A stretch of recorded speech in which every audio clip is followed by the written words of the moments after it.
Oh, hi. I didn't think you guys would make it. I figured you were all busy with the holidays, but I'm glad you're here. How about a story?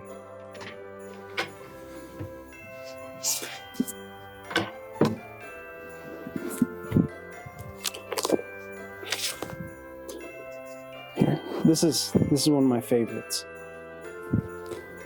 The Night Before Christmas.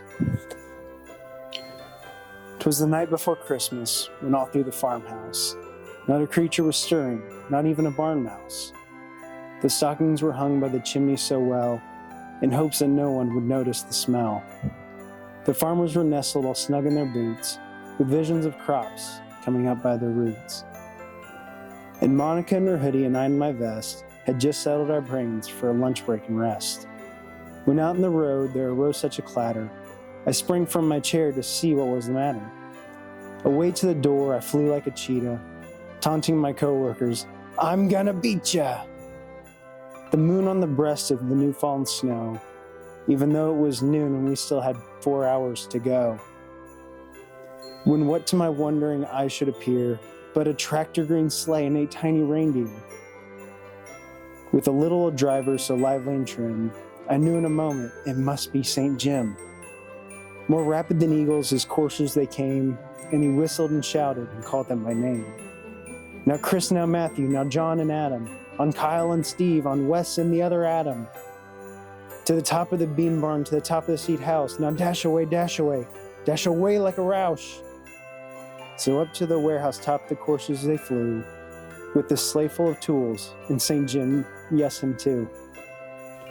And then in a twinkling, I heard from the roof the prancing pawing of each tiny little hoof. As I drew in my head and was turning around, down the chimney St. Jim came with a bound.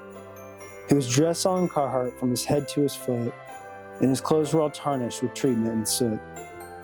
A bundle of tools was flung on his back, and he looked like a peddler just opening his pack.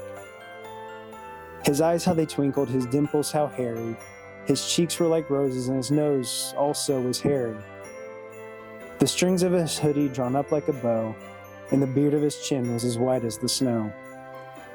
He was merry and carefree, a right jolly old elf, and I laughed when I saw him, in spite of myself. But a wink of his eye and a twist of his head soon gave me to know I had nothing to dread. He spoke not a word, but went straight to his work, and filled all the stockings, then turned with a jerk. Wincing and laying his fingers to his nose, and he let out a yell, "You really need to wash those." Then he sprung to his sleigh, to his team gave a scream, and away they all flew, and I thought, oh, what a dream. But I heard him exclaim ere he drove out of sight, "Merry Christmas to all, and to all, good night." Merry Christmas, happy holidays, and we look forward to seeing you in a bright, shiny new year. Thank you, everyone. We'll see you soon.